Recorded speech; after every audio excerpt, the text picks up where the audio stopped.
राधे राधे, जय श्री कृष्णा, जय श्री राम। आइए भक्तजनों, आज हम माँ लक्ष्मी की कथा शुरू करते हैं और जानते हैं कि माँ लक्ष्मी कैसे अपने भक्तों पर कृपा करती है। ये कथा मार्गशीर्ष मास की महालक्ष्मी व्रत कथा है। श्री महालक्ष्मी की व्रत कथा, गुरुवार की व्रत कथा, इसे श्रावण और पठन करने से दुख दरिद्रता दूर हो जाती है। श्री महालक्ष्मी माता की कृपा से सुख संपत्ति ऐश्वर्य प्राप्त होता है, मन की सारी इच्छाएं पूर्ण होती हैं। श्री महालक्ष्मी माता के अनेक रूप तथा नाम हैं। भूतल में भी छाया, शक्ति, तृष्णा, शांति, जाति, लज्जा, श्राद्ध, कांतिव्रती, स्मृति, दया, तुष्टि माता, अधिधात्री एवं लक्ष्मी के रूप में स्थित हैं। उन्हें प्रणाम करते हैं कैलाश पर्वत पर पार्वती, क्षीर सागर में सिंधु कन्या, स्वर्गलोक में महालक्ष्मी, भूलोक में लक्ष्मी, ब्रह्मलोक में सावित्री, ग्वालों में राधिका, वृंदावन में रासेश्वरी, चंदन वन में चंद्रा, चंपक वन में गिरजा, पदवन में पद्मा, मल्टीम में मालती, कुंदन वन में कुदंती, केतकी वन में सुशीला, कंदम्ब वन में कंदम माला, राजप्रसाद में राजलक्ष्मी और घर घर में गृहलक्ष्मी इन विभिन्न नामों से पहचानी जाती हैं। इस तरह सर्वथा चारों ओर सर्वभूत में सुपरिचित माता श्री महालक्ष्मी की यह कथा है। अब हम इसका श्रावण पठन करेंगे। भारत वर्ष के सौराष्ट्र देश में द्वापर युग की यह कहानी हुई है। सौराष्ट्र में उस समय भद्रश्रवा नाम का एक राजा था। वे बड़े पराक्रमी राजा थे। 4 वेद, 6 शास्त्र, 18 पुराण का उन्हें ज्ञान था। उनकी रानी का नाम सूरत चंद्रिका था। रानी दिखने में सुंदर और सुलक्षणा थी तथा पतिव्रता नारी थी।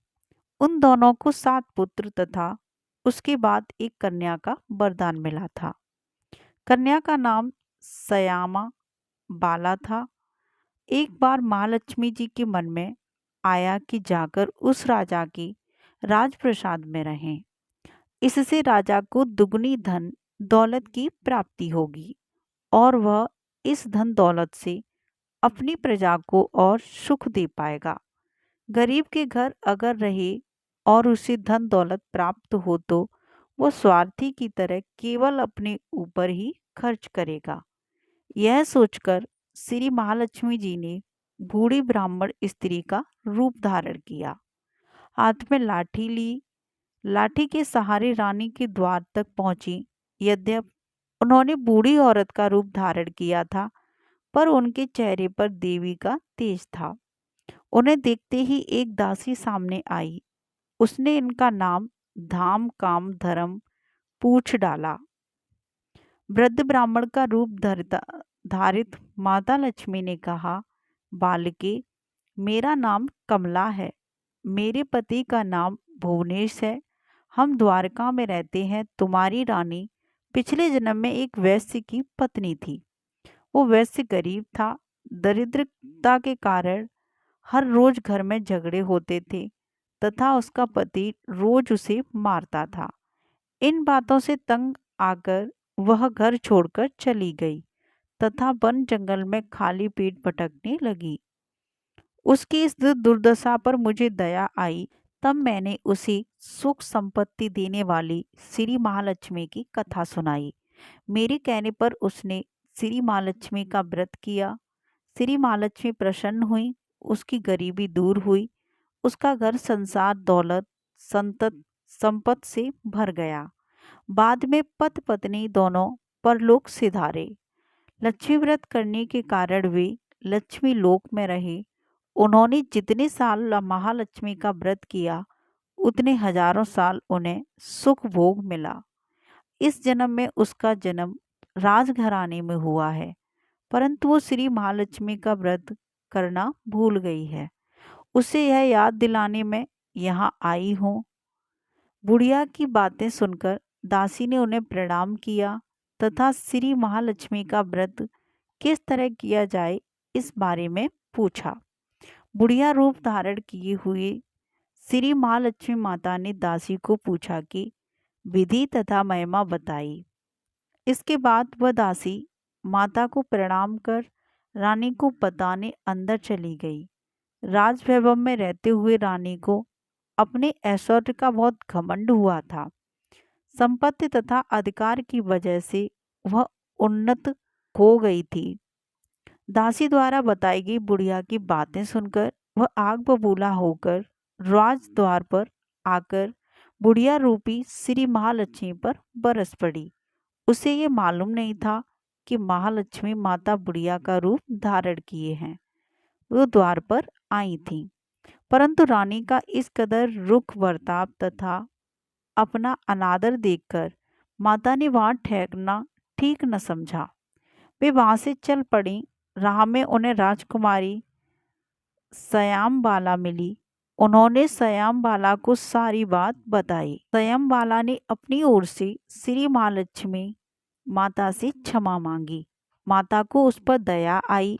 उन्होंने सयामबाला को श्री महालक्ष्मी व्रत के बारे में बताया। उस दिन अगेन माघशीस यानी कि माघशीस माह का पहला गुरुवार था। सयामबाला ने परम श्रद्धा से श्री महालक्ष्मी का व्रत रखा। फलस्वरूप राजा सिद्धेश्वर के सुपुत्र मालाधर से उसका विवाह हुआ। वह धन दौलत ऐश्वर्य वैभव से माला माल हो गई। पति के साथ ससुराल गई। ससुराल में आनंद से दिन बिताने लगी। इधर श्री महालक्ष्मी का रानी पर प्रकोप हुआ। फलस्वरूप राजा भद्रश्रवा का राज्य एवं राज कारोबार नष्ट हो गया। यहाँ तक कि खाने के लाले पड़ गए। ऐसी हालत में एक दिन रानी ने राजा से निवेदन किया, हमारा दामाद इतना बड़ा राजा है, धनवान है, ऐश्वर्यशाली है, क्यों न उसके पास जाएं, अपना हाल उसे बताएं, वह जरूर हमारी मदद करेगा। इस बात पर राजा भद्रश्रवा दामाद के पास रवाना हुए।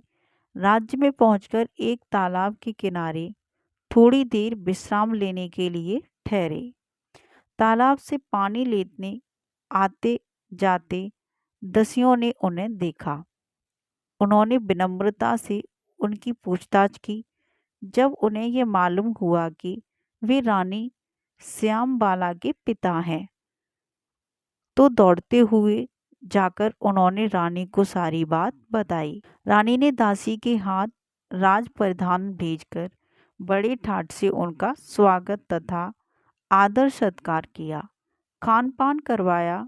जब भी घर लौटने लगे तो सोने की मोहरों से भरा हुआ घड़ा दिया। राजा भद्रश्रवा जब वापस लौटे थे, उन्हें देखकर रानी सूरत चंद्रिका खुश हुई। उन्होंने सोने की मोहरों से भरे घड़े का मुंह खोलकर, पर हाय भगवान, घड़े में धन के बदले कोयले मिले। यह सब श्री महालक्ष्मी के प्रकोप से हुआ। इस प्रकार दुर्दशा में और कई दिन बीत गए। इस बार रानी स्वयं अपनी कन्या के पास गई। वह दिन अगेन माह का अंतिम गुरुवार था। श्यामबाला ने श्री महालक्ष्मी का व्रत किया, पूजा की, अपनी माता से भी व्रत करवाया। इसके बाद रानी अपने घर आई। श्री महालक्ष्मी का व्रत रखने पर उसे फिर से अपना राजपाट, धन दौलत, ऐश्वर्य प्राप्त हुआ।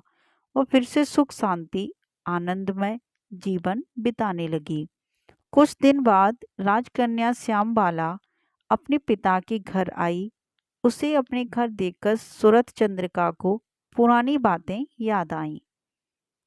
यही कि श्यामबाला ने अपने पिता को घड़ा भरकर कोयला दिया था और उसे तो कुछ भी नहीं दिया था। इसी कारण श्यामबाला को पिता के घर आने पर उसका कोई आदर आतिथ्य नहीं हुआ, बल्कि अनादर हुआ। पर उसने इस बात का बुरा नहीं माना। अपने घर लौटते समय उसने पिता के घर से थोड़ा नमक ले लिया। अपने घर लौटने पर उसके पति ने पूछा, अपने मायके से क्या लाई हो? इस पर उसने जवाब दिया, वहाँ का सारा धन ले आई हूँ। पति ने पूछा, इसका मतलब क्या हुआ? श्यामबाला ने कहा, थोड़ा धीरज रखें, सब मालूम हो जाएगा। उस दिन श्यामबाला ने सारा भोजन नमक में डाले बिना बनाया और परोसा। पत्नी ने खाना चखा, सारा खाना नमक बिना था, इसलिए स्वाद न आया। फिर श्यामबाला ने थाली में नमक डाला, इससे सारा भोजन स्वादिष्ट लगने लगा। तब श्यामबाला ने पति से कहा, यही है वह मायके से लाया हुआ सारा धन। पति को उसकी बात सही लगी। फिर वह दोनों हंसी मजाक करते हुए भोजन करने लगे। कहा गया है कि इस तरह जो कोई श्रद्धा भाव से श्री महालक्ष्मी की पूजा करे तो उसे माता की कृपा प्राप्त होती है, सुख संपत्ति शांति प्राप्त होती है, सभी मनोकामनाएं पूर्ण होती हैं। परंतु यह सब प्राप्त होने पर माता की पूजा को भूलना नहीं चाहिए। हर गुरुवार को व्रत पाठ अवश्य करना चाहिए। इस तरह श्री महालक्ष्मी की महिमा भक्तों की मनोकामना पूर्ण करती हैं। इस प्रकार श्री महालक्ष्मी की गुरुवार की कथा संपूर्ण होती है। बोलो सभी मिलकर महालक्ष्मी की जय। साथियों, आज की जो कथा थी वो माघ शीस के पहले गुरुवार की कथा थी, जो श्री महालक्ष्मी की कथा थी। जो भी इस गुरुवार का व्रत रखे उन सभी को हमारी तरफ से बहुत बहुत शुभकामनाएं। आप सभी की सभी इच्छाएं महालक्ष्मी पूर्ण करें। जय श्री महालक्ष्मी, जय श्री कृष्णा, राधे राधे, जय श्री।